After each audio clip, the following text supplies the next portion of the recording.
Hey everyone, welcome to my channel. My name's Lee, you're watching Dark Roots Creations, and this is my September reading wrap-up.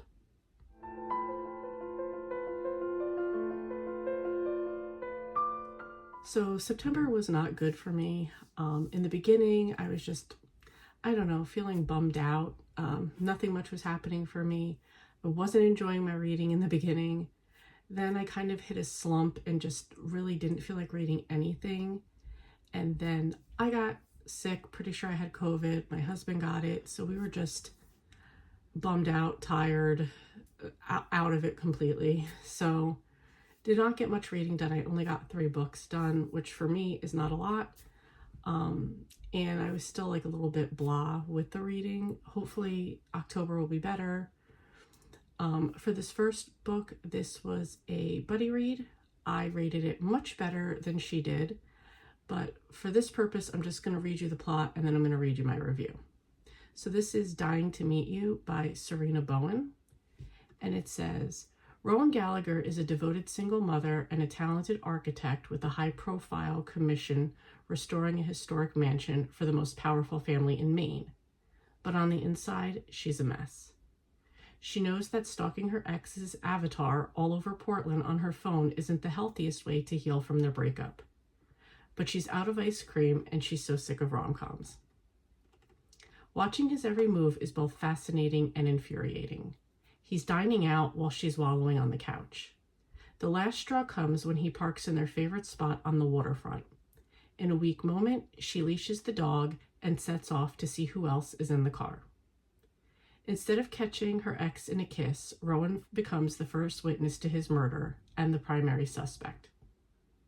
But Rowan isn't the only one keeping secrets. As she digs for the truth, she discovers the dead man was stalking her too, gathering intimate details about her job and her past.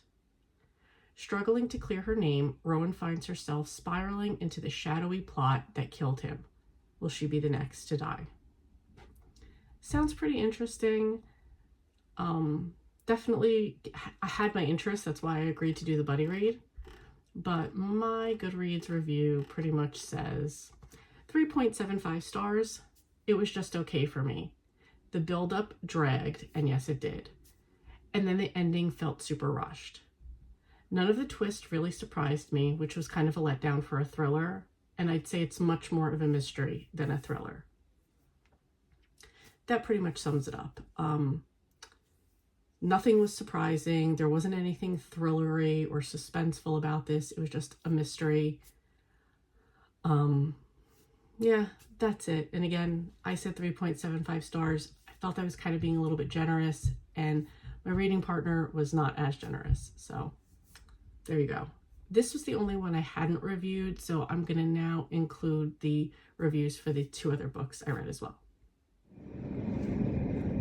Okay, first I apologize if I start getting a little road ragey. I'm on my way to work, so Friday rush hour, going into New York or Staten Island. I'm not going there, but traffic. So anyway, just giving you the heads up that I might get distracted. I'm going to try not to. I just finished reading Everyone is Watching by Heather Gudenkoff. I've loved everything I've read by her so far, and I will also say that I am in a reading funk. I'm in a life funk, but I'm in a reading funk. I kept reading this one though because I got this on Libby, so I've been waiting a long time to get this book, and when I accepted it, I didn't realize I was going into a funk. I'm sorry if the camera is shifting. So I got it because I was excited, and then like kind of hit a funk, and so I know that that's probably going to affect it did affect my reading experience and possibly my rating. I don't know. I'm trying to keep that in mind.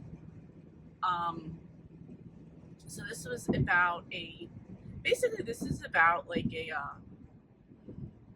a game show, like a reality show called One Lucky Winner, and the end is you'll win $10 million. And it's at this mansion, and there's all these different things they have to do, and it's different people, and it's basically a revenge story, and you kind of know that off the bat.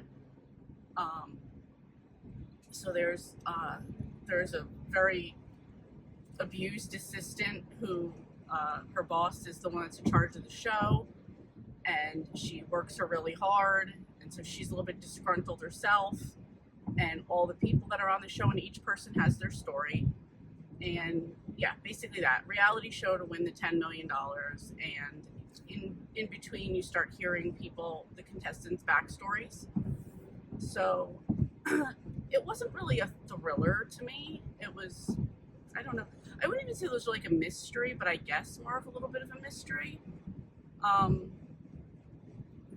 Nothing that was just like, wow, oh my gosh, are these twists and turns in it. There might have been a few spots of things that happened with people where I was like, oh shit, wow, but not like mind blown about it. And again, I that's why I prefaced by saying I'm in a bit of a funk, but I just don't think in reality that was it. I don't think it was a thriller. It was a good book. I will say the last 20 minutes, the way things wrapped up, I did enjoy. Before, like, the resolution of what happens at the end of the game, I didn't really think I was kind of like, meh. That's when I thought I was like full on in my funk, but I don't know if it was that or if it was just what happened. But the ending did wrap up nicely for me. I did enjoy it though. Again, saying that I'm in a funk, and this is probably the first Heather Gudenkauf that I thought was okay to good. I didn't absolutely love it. But that was it. So as I'm thinking about what I'm going to give it, I don't know, it kept my interest. I'm keeping in mind my funk. Sir, can you please? Whatever. Sorry, I just got to get over. So I'm on the Jersey side and not thank you, sir. I'm on the Jersey side, not the New York side. So I don't know, as I'm thinking about it, and I don't want to be harsh because I realize that's partially me, is I'm going to go with a 4-star. So that's it. It is the, what is it, 19th or 20th it is the 19th of the month, and this is the only second book that I've read, which I know, oh, don't judge yourself on that. It's not even that. It's just a reality of I read a lot more than this, and I am in this funk, and yeah. Anyway, 4 stars. Everyone is watching Heather Gudenkauf. Okay, and I'm just officially looking like shit today, and I don't even care, whatever. Anyway, just finished Maple Sugar Crush by Beth Lamonti. It is officially 10 o'clock at night, but I did just finish the book, really enjoyed it. This is about a town called Autumnboro, which is like autumn theme year-round. There's this girl, Josie, who won the lottery. She won like $450 million. She moved to this town in the last book. She helps a lot. She does a lot of great deeds with her money. And this one, she was still doing the same. And this is for Thanksgiving. So if you need a book for Thanksgiving or a Thanksgiving prompt, this would work perfectly. And she decides for all the people that are alone for Thanksgiving, she was just going to throw this huge Thanksgiving bash and anybody could come in and enjoy it. That's pretty much how it starts. I don't want to give anything else away. It was really cute. It's a romance. It's very cozy. Exactly the type of book that I've been looking for this time of year. And I feel like this did kind of get me out of my slump a little bit because I enjoyed it. If I didn't already say, I gave this one 4 stars. And in the book, Maple Sugar Crush turned out to be a drink that sounds really delicious. So that was my month in a nutshell.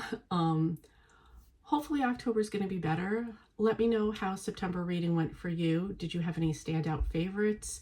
Anything you didn't like, maybe DNF'd? Let me know. I'm very interested in how people's reading went. Thank you so much for watching, and I will see you next time. Hey, thank you so much for watching. Your support means a lot to me, and I love connecting with our amazing community. If you enjoy my content, please like and subscribe to stay updated with my latest videos. Thanks again, and I'll see you next time.